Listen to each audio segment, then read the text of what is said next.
Donc, la semaine dernière, on a commencé donc l'étude sur le texte du Derech Hashem, puisque la première séance c'était une introduction à l'œuvre de Rabbi Moshe Chaim Luzzatto et dans quel contexte a été écrit le Derech Hashem.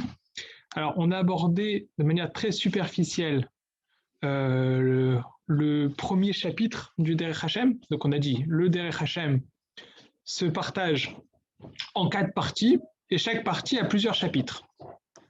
D'accord? Alors, on a abordé de manière superficielle le premier chapitre. On avait expliqué les premiers mots du Derech Hashem, c'était de dire que chaque homme du peuple juif doit croire, avoir la foi et connaître l'existence de Dieu. D'accord? Donc nous, on avait dit qu'on va se limiter à la Emouna. Donc on a rapporté l'introduction du Sefer HaChinour, du livre du Chinour, où il nous explique la preuve de cette foi. Et on avait dit que peut-être si on faisait un retravail, après qu'on aura fini tout le Derech Hashem, on reprendra à ce moment-là dans les détails, dans l'approfondissement, le côté des preuves de l'existence de Dieu. On avait rapporté le commentaire du Chovot Alvavot qui disait que tant qu'une personne n'a pas approfondi la connaissance de Dieu, n'est pas arrivé aux preuves de l'existence de Dieu, il n'est pas encore assuré qu'il n'est pas un hérétique. Bon, j'avais rapporté quand même la discussion que j'ai eue avec mon maître, le Rav Tuvia Goldschmidt. À ce propos, je t'avais le questionner, je lui dis quoi? Ça veut dire qu'on doit concrètement s'assurer qu'on n'est pas des hérétiques? Alors oui, c'est vrai, même le Derech Hashem le dit, qu'il faut l'ida, qu'il faut connaître.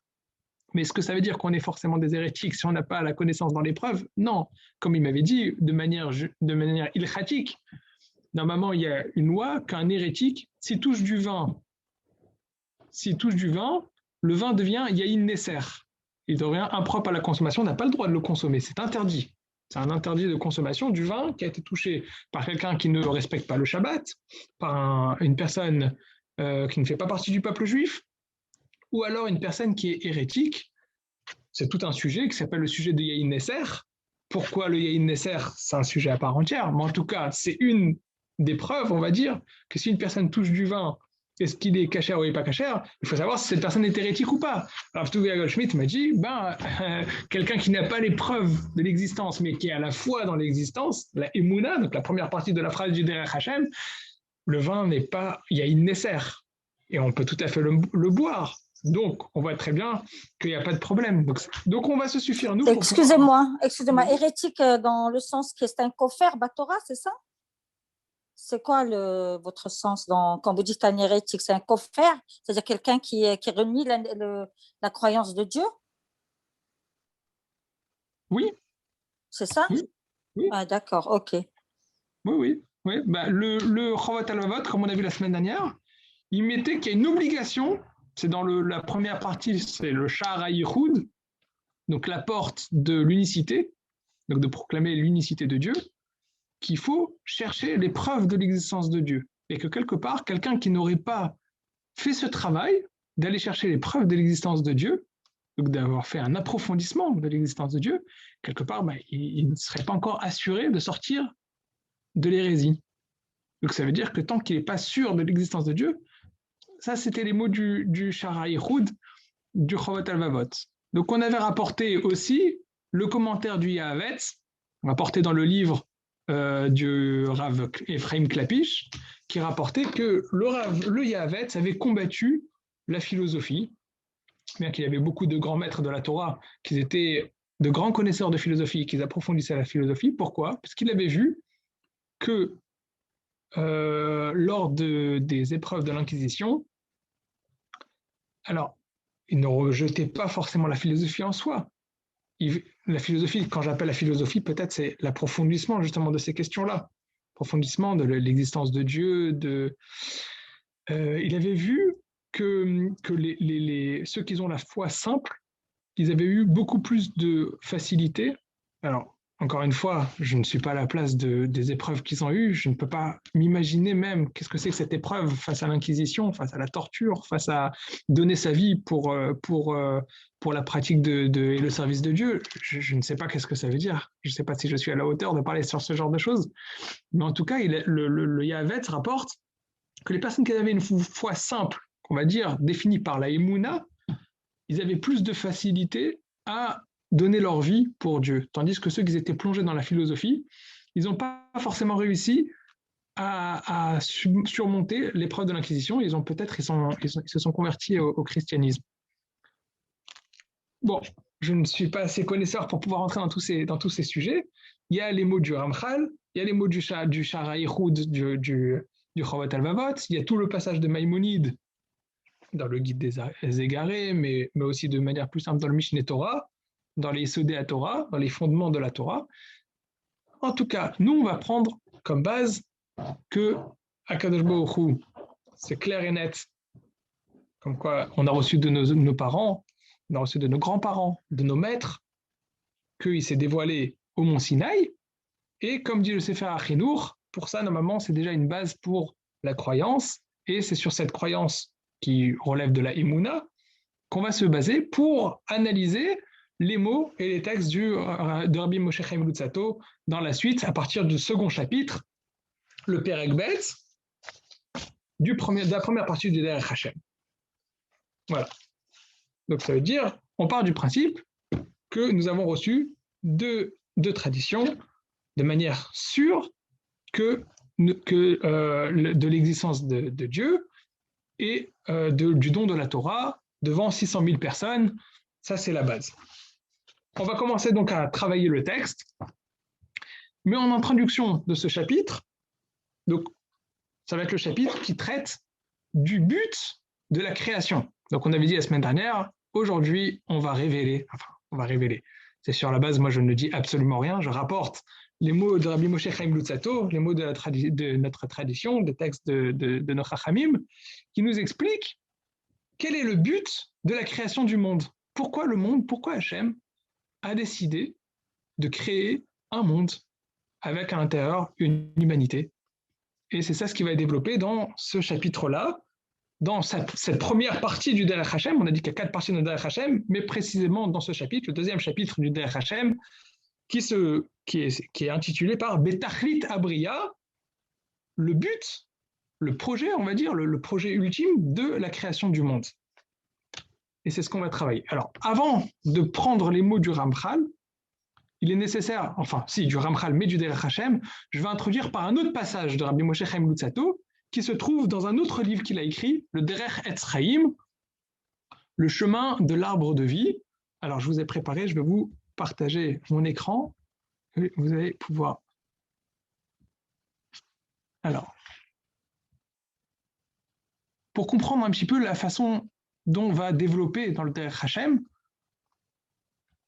donc le Derech Hashem, il travaille avec un principe qui s'appelle l'Ishtalshelut. L'Ishtalshelut, c'est comment vont découler une notion à partir de l'autre. Donc ça veut dire qu'il va construire une notion base, qui est la notion principale, on va dire, simple dans l'importance, simple dans comment elle est énoncée, et à partir de ce principe-là, il va rentrer dans les détails. Donc au début, le Derech Hashem, il va nous présenter une donnée simple, et petit à petit, il va monter un détail après l'autre pour avoir après une vue d'ensemble.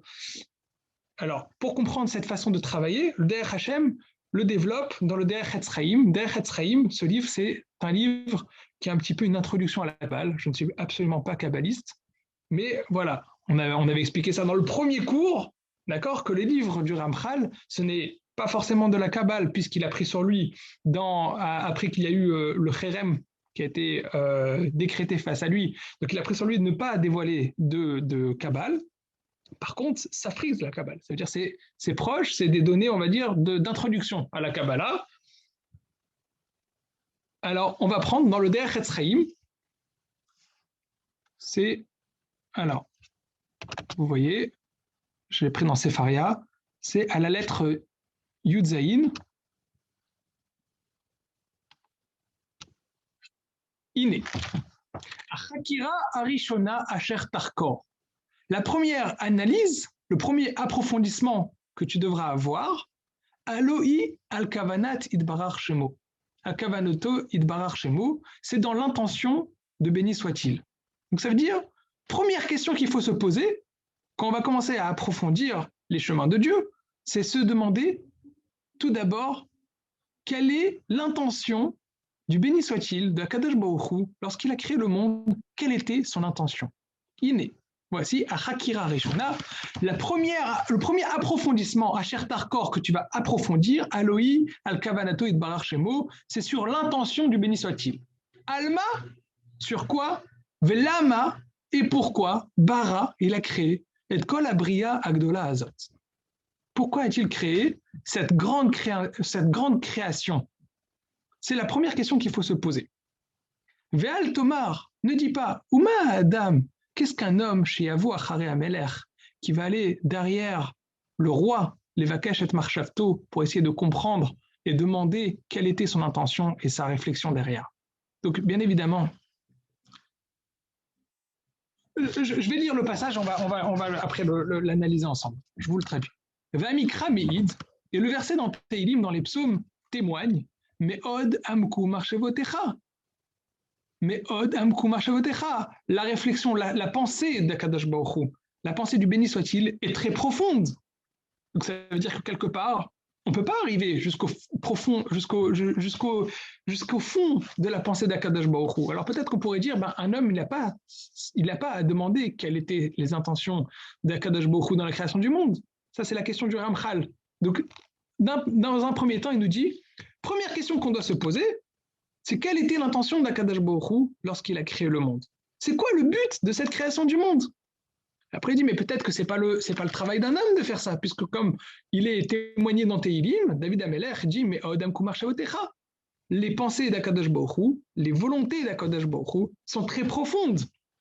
Vezenira, que Gaava, ça ressemble à de l'orgueil, avec Godel, les vaves, et comme, on va dire, de l'effronterie. Les morts de dire, chez Yuchal Limtso Kavanat Amaatzil Idbarar Shemo, qu'on pourrait envisager qu'on puisse arriver au fondement de la pensée d'Akadosh Baruch Hu. Comme si que nous, qui sommes mortels, on pourrait arriver au fondement de la pensée de qu'est-ce que Akadosh Baruch Hu a voulu donner comme intention dans ce monde. Adraba, Alzen et Emar, au contraire, c'est sur ça qu'il est écrit Sod Hashem Liriav, au Brito Leodiam. Au contraire. Sod, le secret Hachem de Dieu, l'Iréav, à ceux qui le craignent, ou Brito Léodiam et son alliance de le faire savoir, de le faire connaître. Vous, Sod, à Kolel, Kolinyan, Amasim, Hacher Asav, Hacher Uose, c'est le secret qui rassemble, qui est une généralité sur l'ensemble de ses actes qu'il a fait et qu'il fait. Et c'est derrière cela que sont tirées toutes les lois de la création, qu'il a mis aux cieux et à la terre et à toutes leurs dérivés, parce qu'il y a un principe qui rallie l'ensemble de toutes ces actions et de toutes ces créations. Et c'est justement ce secret-là qui est rapporté dans le verset Sod Hashem Lireav, le secret d'Hachem pour ceux qui le craignent. Vachukim asher usmu alpi akavana azot, klalutam ou abrit asher yaskir ou brito leodiam, ou abrit asher sam lechol anivra, voilà. Donc, c'est très important, il y a une injonction du Ramchal. Il est en train de nous dire, le Ramchal est en train presque de nous ordonner, si on veut commencer à réfléchir, quelles sont les intentions, comment marche le chemin d'Akadosh Baruch Hu dans le monde, avant cela, il faut avant tout comprendre l'intention première. Pourquoi, le béni soit-il, Akadosh Baruch Hu a créé le monde. Après, on va pouvoir comprendre les détails de tout ce monde. Mais avant tout, il faut comprendre le raisonnement qui va englober la totalité. On voit ça dans différents écrits du Ramchal. À chaque fois, quand il essaye de mettre de l'ordre dans un raisonnement, on voit ça aussi dans le livre du Messilat Yesharim, au tout début du Messilat Yesharim, donc le chemin des justes, il écrit dans l'introduction Yesod, Achasidut, Veshoresh Avoda, Atmima, Sheitbonen, Veitamet, Etzel Adam, Machovato Beolamo. Donc, quand on veut comprendre comment travailler, comment s'inscrire dans le service divin, il faut avant tout savoir quelle est l'obligation d'un homme dans le service divin. Donc, ça veut dire à chaque fois, il faut comprendre la problématique première. Et après, on va commencer à développer. Il faut comprendre ça. Je ne sais pas quand, par exemple, on prépare. Il y a un super livre, un livre très intéressant pour préparer, par exemple, au mariage, qui s'appelle Binyan Abayit, du Rav Shochotovitch. Le Rav Shochotovitch, quand il veut expliquer à des jeunes hommes qui vont se marier comment construire son couple, comment construire, il pose une première question. Il dit d'abord, premièrement, pourquoi on se marie? C'est la première question qui se demande. Je donne ça comme un exemple, mais il y a plein d'autres sujets où, avant tout, pour essayer de comprendre et pour essayer d'analyser donc, tout le développement, il faut d'abord se demander quelle est la raison. Et c'est ça ce qu'il va faire au tout début du Derech Hashem. C'est la première problématique qu'il va poser dans le Derech Hashem pour pouvoir après rentrer dans les détails. Et c'est ça ce qu'il appelle, je crois que c'est ça ce qu'on appelle aussi dans la Kabbalah, Ishtal Shelu Taolamot. C'est ce qui découle dans les mondes, c'est-à-dire c'est un monde qui découle de l'autre. Il y a une base, et sur cette base-là, on va construire détail après détail jusqu'à ce que ça fait une construction complète et globale avec une clarté. C'est très important chez Rabbi Moshe Chaim Luzzatto dans tous ses écrits. Alors on va commencer. Je vous ai pris dans Sefaria, comme ça c'est plus simple, donc les mots du Derech Hashem. Alors, je vous invite à intervenir. On va se poser une question si vous voulez intervenir. Avant de regarder, parce que si on regarde déjà le texte, c'est plus facile, mais qu'est-ce qui veut... Si on devait se demander maintenant, quel est le but du monde? Pourquoi Hachem a créé le monde? Alors, à quoi vous penseriez? Avant de rentrer dans les mots du Ramchal, pourquoi Hachem a créé le monde? C'est la question qu'il faut se demander. Comme ça, il nous a donné comme injonction le Rabbi Moshe. C'est une très bonne question, celle-là. Elle est bonne, n'est-ce pas? Très, très bonne. Alors, on va réfléchir là. Je vous laisse 30 secondes, une minute, si vous voulez. Vous êtes tous invités à réfléchir et à répondre à votre manière. Il n'y a pas de mauvaise réponse. De toutes les manières, on va voir après le texte du Ramchal. C'est juste pour s'imaginer, voilà, qu'est-ce qu'il va dire le Ramchal et comment nous, on aurait pu imaginer. Il a déjà créé des malachim, donc des anges. Il voulait créer des êtres humains pour... parce qu'il y a une différence entre les êtres humains et les malachim. Peut-être c'est son but aussi, non? Alors voilà, alors c'est très très bien ce que vous êtes en train de dire. Vous êtes en train de rentrer dans les détails. Vous êtes en train de rentrer dans les détails. Donc là, vous êtes en train de demander, voilà, par rapport, il y a l'homme, il y a les malachim, il y a les anges. On est déjà dans les détails. Oui. Très bien. On va aborder tout ça dans le livre du Derech Hashem. Pourquoi il y a des hommes? Pourquoi il y a des êtres humains? Pourquoi il y a des animaux? Voilà, c'est ça. Maintenant, ce qui nous a proposé le Derech Hashem, enfin le Ramchal, dans le Derech Hatzraïm, c'est de se poser la question initiale. Pourquoi tout ça existe? Pourquoi le monde? Il a décidé de créer un monde. Quelle était son intention? C'est vrai, hein? Alors, bonne question.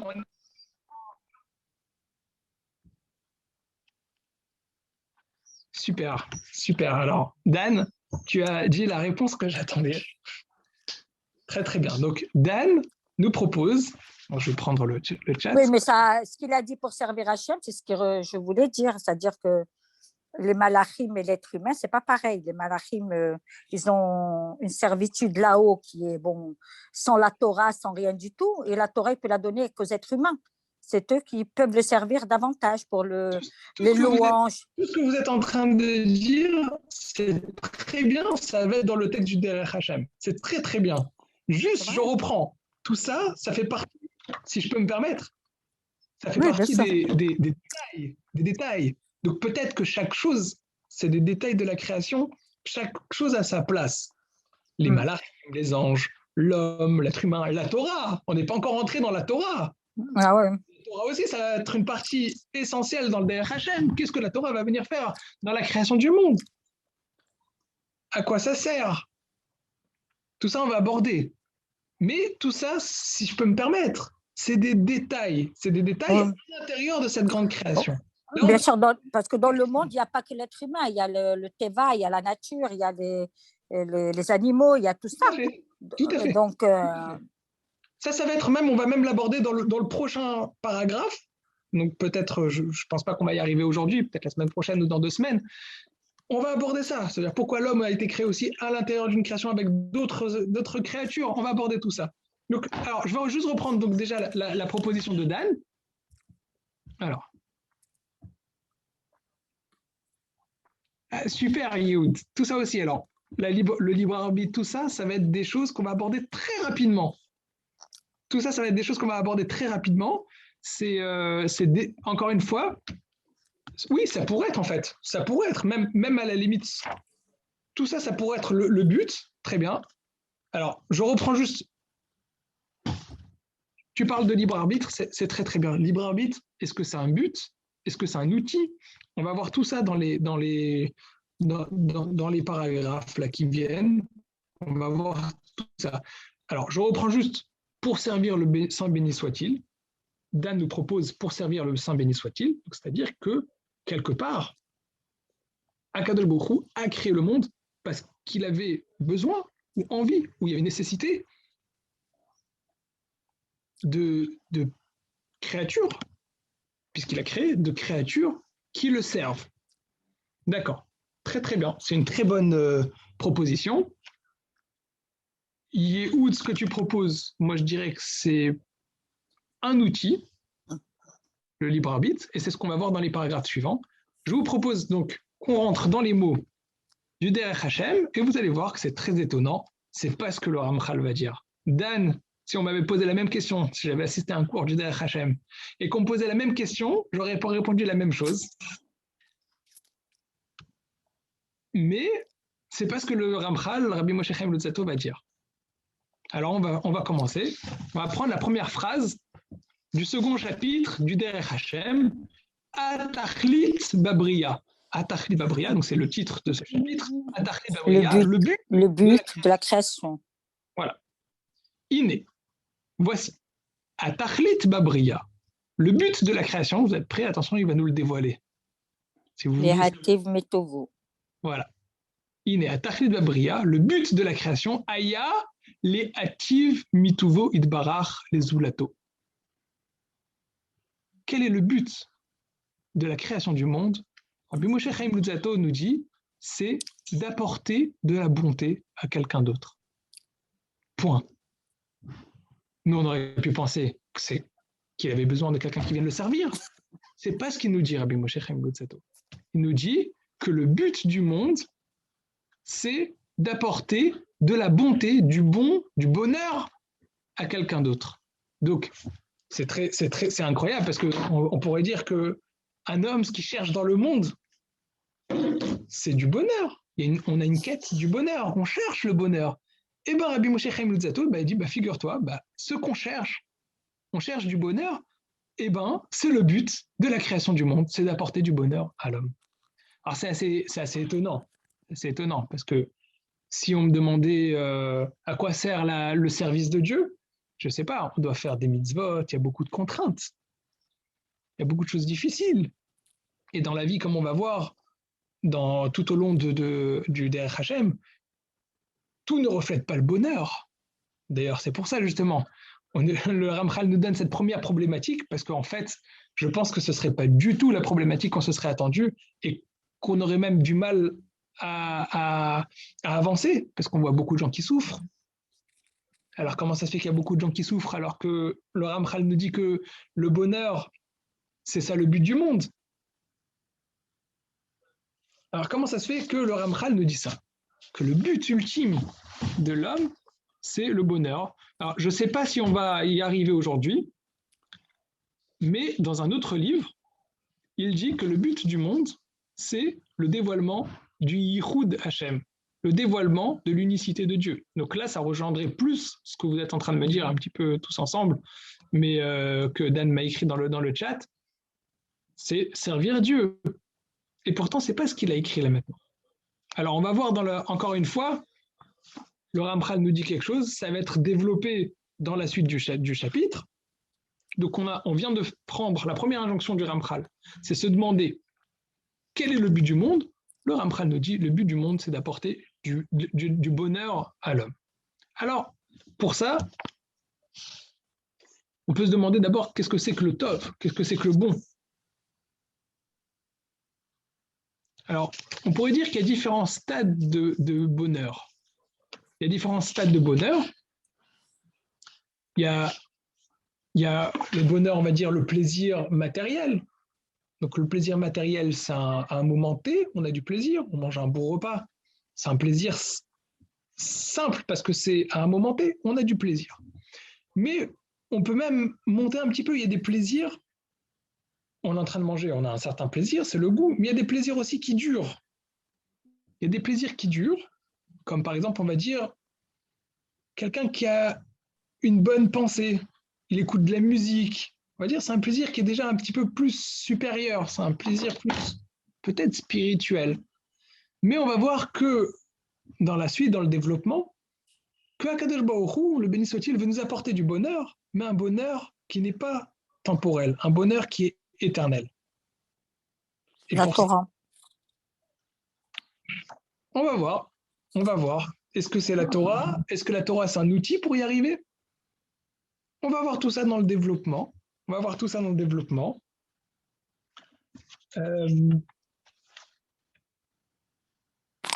Voilà, alors on va continuer. Viine. Et voici, tiré, tu verras. Qui ou levado, lui seulement, idbarar shemo, le béni soit-il, ashlemut amiti, la perfection authentique, ameshulal mikol achisronot, qui est dénuée de toute imperfection, de tout manque. Ven ashlemut acher kamou klal, il n'y a pas d'autre perfection si ce n'est que lui. Venimtsa, et il se trouve chez Kol Shlemut, chez Yedoumé, Chutz Meshlemuto Idbarach, toute perfection chez Yedoumé, qui semblerait être une perfection, qui est autre que la perfection d'Akadosh Baruch Hu, de Dieu, Iné, voici, Enenu Shlemut Amiti, ça n'est pas une perfection véritable, authentique. Et Laikare Shlemut Be'erer Elinyan Chaser, ça s'appellera une perfection, c'est une perfection certes, mais une perfection qui est proportionnelle à un autre sujet qui, lui, possède un manque vis-à-vis de cette perfection. Alors, c'est un peu compliqué. Je ne sais pas si vous vous rappelez, on avait étudié ensemble un passage dans Bereshit avec le commentaire du Nativ. On avait parlé du Mushpa et de Mashpia. Le Mashpia, c'est celui-là qui influence, et le Mushpa, c'est celui-là qui reçoit l'influence. Et le Nativ, donc ceux qui n'ont pas vu ce cours, je vous invite à voir le cours, je crois qu'il est sur la chaîne YouTube de Keep Rising.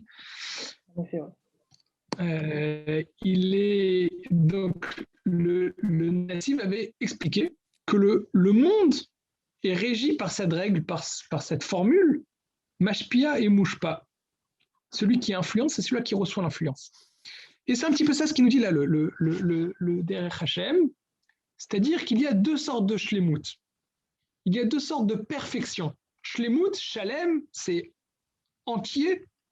Donc entier, ça veut dire c'est avec la perfection. Perfection parfaite? Non. Perfection parfaite dans une relation d'interdépendance. Est-ce que Yehou, tu es d'accord d'ouvrir le micro et de nous expliquer ça de vive voix? Je n'ai pas tout à fait compris. Moi non plus, perfection imparfaite. Oui, c'est une perfection imparfaite, c'est vrai. C'est une perfection non, imparfaite. parce que quand on dit shalem, c'est vraiment parfait plutôt. Shalem, c'est quelque chose de plein, c'est quelque chose de complet, de plein. C'est antithétique de dire perfection imparfaite, puisque perfection, c'est voilà, c'est ça. C'est ça ce que je veux dire. Et pourtant, alors, il ne dit pas perfection imparfaite, il ne dit pas shlemut ena shlema. Non. C'est pas ce qu'il dit là dans les mots du Ramchal. Nimtsa shekol shlemut sheyedoumé. Il dit c'est une Qui ressemble. qu'il ressemble à une perfection. Ça veut dire, pour nous, il nous semblerait que ce soit une perfection. Oui, Avec des manques. Tu veux expliquer? Dans le sens d'une relation d'interdépendance. Ce n'est pas une perfection complète, il y a un manquement. Donc ce manque, c'est l'apport qu'autrui rapporte à l'autre. Donc ce que tu veux dire, c'est-à-dire que forcément les choses sont complémentaires l'une avec l'autre? Oui. D'accord. Alors c'est possible. C'est possible. Est-ce que c'est forcément ça ce qui veut dire dans... Je retraduis, hein. Je retraduis, tu vas m'éclairer, tu vas me dire si c'est ça ce que tu voulais dire. Venimtsa. Donc il se trouve chez Kol Shlemut. Donc il nous dit, premièrement, il y a la perfection authentique et la perfection, il n'appelle pas ça pas authentique, mais la perfection qu'il semblerait être perfection. La perfection authentique, c'est celle d'Akadosh Baruch. Le béni soit-il, et la perfection absolue, qui va appeler plus tard la Shlemut Be'echlet. Shlemut dans la définition même de la perfection. Ça veut dire, c'est la perfection, c'est Akadosh Baruch. Je reprends. Veine, tiré ki ou levado itbarach shemo Shlemut amiti. Akadosh Baruch, le béni soit-il, et la perfection authentique, Ameshulal, qui est dénué, Mikol Achisronot, de toute imperfection, de toute manquement, tout à fait. Chisronot, c'est plutôt manquement. Donc il n'a aucun manque, il est entier. Il n'y a aucune shlemut à part lui. Ah, mais nous on a l'impression qu'il y a d'autres perfections. C'est ça ce qu'il a l'air de ressortir. Venimtsa, il semblerait, on trouve chez Kol Shlemut, donc d'après ce raisonnement, qu'il n'y a qu'une seule perfection authentique, c'est celle d'Akadosh Baruch Hu.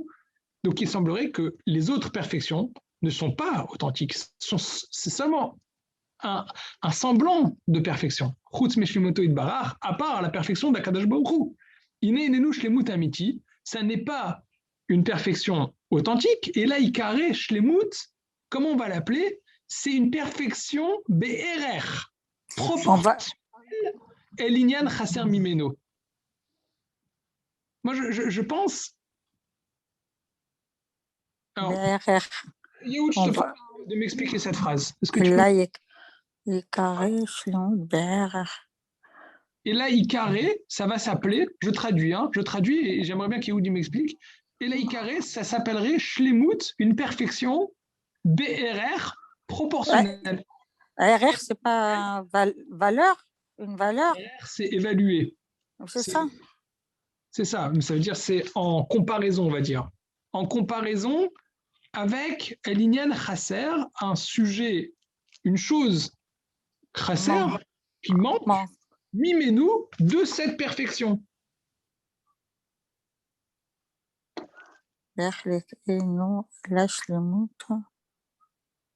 En fait, tout ça, il voulait dire que la seule perfection authentique qu'il y a, c'est Dieu, et tous les autres, c'est des imparfaits. C'est ça. C'est ça. Mais alors, qu'est-ce que ça veut dire juste cette histoire-là de BRR, Shlemut BRR? Il appelle quand même que c'est quand même considéré comme une perfection. Mais avec des manquements, lui. Proportionnel. Cette perfection serait l'atteinte du bonheur. Enfin, j'ai pas entendu. Cette perfection, on l'atteindrait grâce au bonheur, peut-être, non? C'est ça? Alors, oui. Donc, on va construire. Hein. On a dit qu'on prend d'abord la problématique, on rentre dans les détails et on va construire. Tout à fait, Dan, tu as tout à fait compris c'est quoi le but. C'est-à-dire que on va arriver à une perfection. D'accord? Donc, la perfection, comme on va voir, il va montrer dans le développement, je ne sais pas si on va arriver à faire tout le paragraphe aujourd'hui. J'espérais peut-être qu'on fera le paragraphe, mais je préfère qu'on prenne notre temps.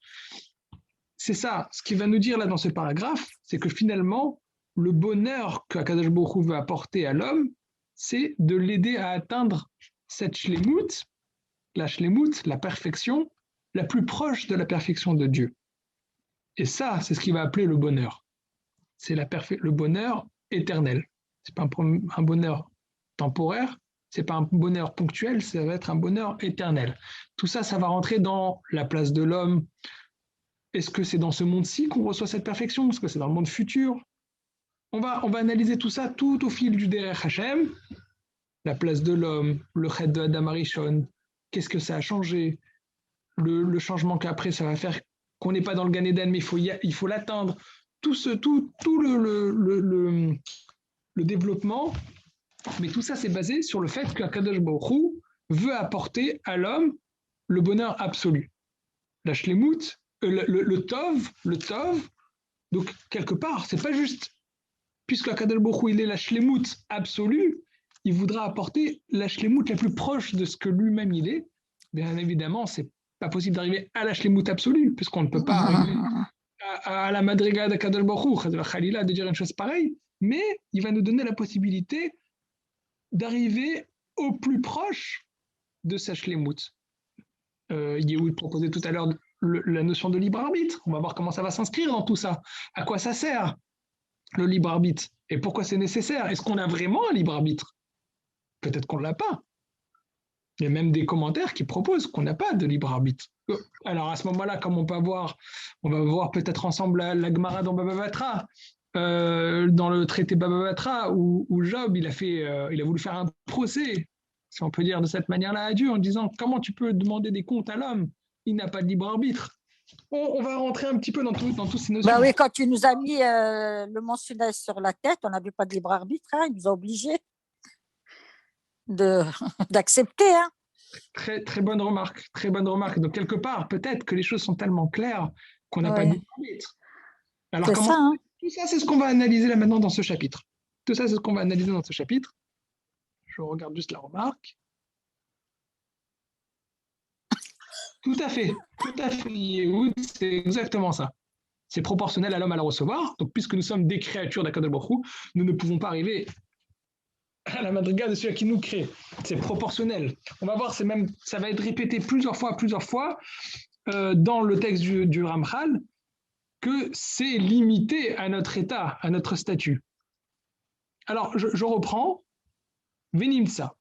Donc, on trouve chez Kol Shlemut Shiedoumé Chutz Mishlemuto. Oui, je reprends juste.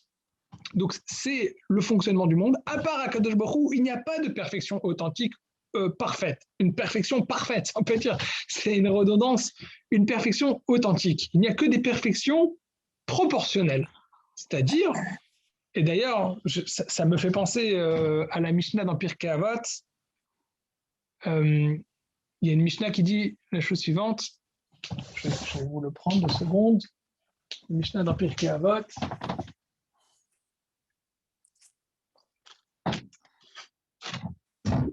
Dans le premier chapitre de Pirkei Avot.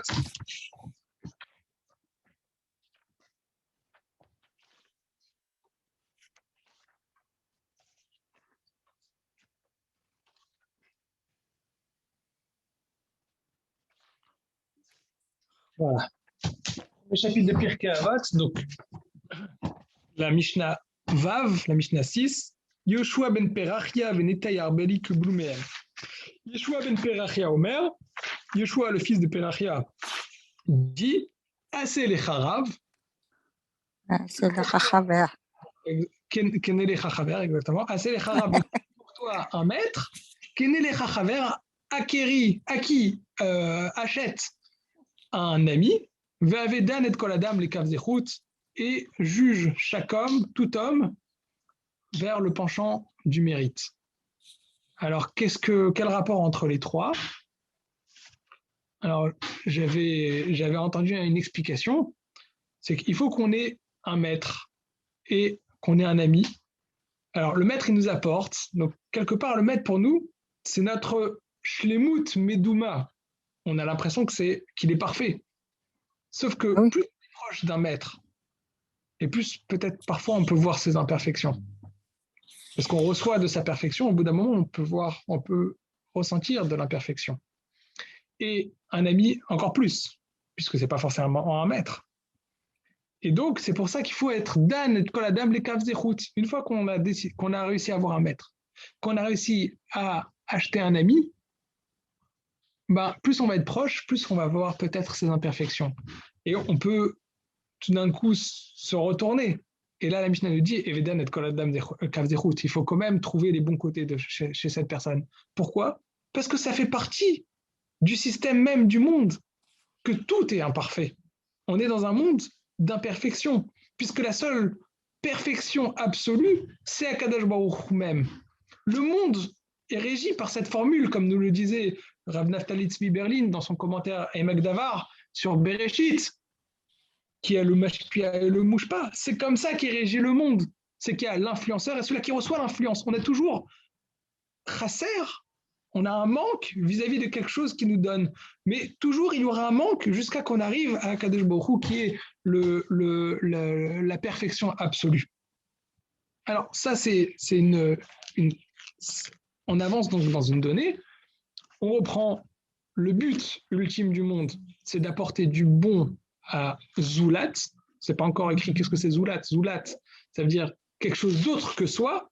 Donc, Akadosh Baruch Hu, il voulait apporter du bon à autre que lui. Zoulato, comme on voit par exemple les Havdil, dans l'obligation de proclamer l'unicité de Dieu, dans le chapitre précédent qu'on a vu de manière hâtive, mais aussi on peut voir dans tous les chapitres, comme dans le Mishneh Torah et ceux de la Torah. Enzulato. Voilà, Enzulato. Ça fait partie du commandement de croire en l'unicité de Dieu et qu'il n'y a pas autre que lui, non, comme Dieu. Donc Zulato, c'est autre que lui. Donc c'est une entité autre que lui. Par contre, Akadosh Baruch Hu, il a créé un monde pour apporter du bon à autre que lui. Ça, c'était le but. Maintenant, dans son développement, le Ramchal nous explique qu'il voulait que l'absolu n'est que chez Akadosh Baruch Hu et tout le reste n'est que perfection proportionnelle à quelque chose qui est chasser, qui manque. Ach hashlemut be'echlet, mais la perfection absolue, eno ela shlemuto idbarach, n'est que la perfection d'Akadosh Baruch Hu, du béni soit-il. Ve'alken, c'est pourquoi. Biot refzo idbarach letiv lezulato. Puisque Hachem a voulu, dans son désir, dans ce qu'il voulait, dans son intention, il a voulu apporter du bon à autre que lui, lo yaspik lo bioto metiv ktsatov. Ça ne lui suffit pas d'apporter un petit peu de bonheur à autre que lui. Et là, seulement, quelle était l'intention de Dieu? Bioto metiv tachlit atov, chef Charles Abrouim. Il voulait apporter tachlit, l'ultime bonheur. Tachlit, plutôt dans tachlit, c'est la finalité même du bonheur, c'est-à-dire le bonheur absolu. Absolu. L'abrouim, que, donc là, c'est ce qu'il disait Yehoud, dans les capacités à recevoir, bien sûr, dans les capacités à recevoir, chez Efchar, que sont capables l'abrouim, les créatures, chez Kablou, qui pourront recevoir. Donc, bien évidemment, dans les limites d'un être créé à recevoir la perfection absolue, donc la plus grande perfection, pardon, le plus grand bonheur possible de recevoir, ou biuto ou levado idbarach hatov amiti, et puisque Akadosh Baruch Hu, il était le seul à être le bon authentique, le bonheur, la bonté authentique, lo istapek refzo hatov et la bioto meane lezulato betov aou atzmo, sheu bo idbarach mitzad atzmo, sheu hatov hashalem ve'amiti. Il ne se suffit pas, lo istapek, il ne suffit pas, refzo hatov, en voulant le bien. Et là, bioto met année les oulato en faisant profiter à autre que lui, Betov, du bon, Aou Atzmo, Sheu Bo Idbarach, que lui-même, et en étant le bon absolu, Mitzad Atzmo, qui se suffit à lui-même en tant que bon, Sheu Atov Hashalem Bamiti, qui est le bon parfait et authentique. Alors, on va s'arrêter là, bien qu'en réalité, il faut comprendre dans c'est un peu compliqué, hein? C'est un peu compliqué. Alors, on va voir la semaine prochaine, j'espère. On va développer pourquoi il n'a pas parlé du fait qu'il voulait qu'on le serve, comme avait proposé Dan. Il voulait qu'on dévoile son unicité. Ce n'est Mm. pas ce qu'il a proposé. Quelque part, comme on verra peut-être la semaine prochaine, il y a quelque chose qui n'est pas l'ultime but. C'est peut-être une étape qui suit, c'est peut-être secondaire. L'ultime but, c'est quelque chose qui démontre la perfection de Dieu, comme on vient de le voir. Vouloir qu'on le serve, peut-être ça voudrait dire qu'il y a une nécessité, d'avoir des créatures. Or là, comme on va voir dans la suite, Dieu voulait apporter du bon pour apporter du bon, sans aucune nécessité. Comme il va le dire dans la suite, le bon, quelqu'un de bien, il y a un décret sur le bien que le bien se partage. Pas parce qu'on a besoin, mais c'est comme ça. Le bon se partage. Donc, Akadosh Baruch Hu, en étant bon dans la bonté absolue, a voulu partager cette bonté. Et c'est ça ce qu'il va développer dans tout le chapitre, comment cette bonté va être partagée et comment faire pour que cette bonté soit partagée, mais sans aucune limite, ou en tout cas avec le moins de limites possible. Et c'est ça ce qu'il va développer dans le but du monde. Alors, je sais que c'est un peu compliqué, c'est même... C'est ça. Le bonté inconditionnelle, oui. Exactement. Inconditionnel. Le reste, Alors, c'est vrai, c'est la bonté inconditionnelle, mais comme tu l'as dit tout à l'heure, Yehoud, dans la limite de la capacité à la recevoir. oui. Donc, mais dans la limite de la capacité à recevoir, le moins de limites possible, on va dire. Le moins de limites possible. Inconditionnel. Voilà, c'est ça, inconditionnel. C'est-à-dire que Kadosh Baruch Hu, il donne un chesed blitnaï. Il le donne blitnaï. C'est ça le chesed qu'il donne. C'est ça, c'est la bonté. Est-ce que ça s'appelle... Oui, oui. Voilà, quand il donne, c'est inconditionnel. Peut-être, oui, c'est ça. Peut-être. Bon, on verra. Encore une fois, comme on a dit, le Ramchal commence par une donnée simple et on va le développer tout au long du chapitre. D'accord ? Le chapitre, il n'est pas très long. Ce chapitre n'est pas très long. Il y a 5 séifim, 5 passages, 5 paragraphes. On va le travailler doucement, doucement.